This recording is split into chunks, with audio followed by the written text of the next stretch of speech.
இந்திய அரசியலமைப்பு சட்டப்பிரிவு 5 எதை கையாளுகிறது அப்படின்னு கேட்டிருக்காங்க. 5 வந்துட்டு இந்திய குடியுரிமை, அதாவது ஆர்டிகல் 5 to 11 பார்ட் 2 பகுதி 2ல 5வது ஆர்டிகல்ல இருந்து 11வது ஆர்டிகல் வரைக்கும் இந்திய குடியுரிமை பத்தி விளக்குற ஆர்டிகல்ஸ்.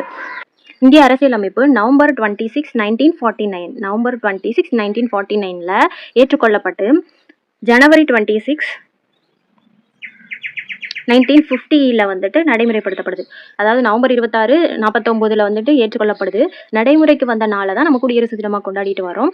ஸோ அப்போ நடைமுறைக்கு வந்த போது 395 ஆர்டிக்கல் தான் இருந்துச்சு, 8 அட்டவணை இருந்துச்சு, 22 பார்ட் இருந்துச்சு. இப்போ 470 ஆர்டிகல்ஸ் இருக்கு. 8 அட்டவணை 12 அட்டவணையாக ஆக்கப்பட்டிருக்கு. 22 பகுதி 25 பகுதியாக இருக்கு. இதுல 2வது பகுதியில ஆர்டிகல் 5 to 11 5ல இருந்து 11 வரைக்கும் தான் குடியுரிமை பத்தி சொல்லுது. ஸோ ஆர்டிகல் 5 எதை கையாளுகிறதுன்னு பார்த்தீங்கன்னா இந்திய குடியுரிமை. ஞாபகம் வச்சுக்கோங்க, 470 ஆர்டிகல், 12 அட்டவணை, 25 பகுதி. இதுல 2வது பகுதியில 5ல இருந்து 11 வரைக்கும் இருக்க ஆர்டிகல்ஸ் ஃபுல்லா இந்திய குடியுரிமை தொடர்பானது. அப்போ இதுக்கான ஆன்சர் ஆப்ஷன் சி.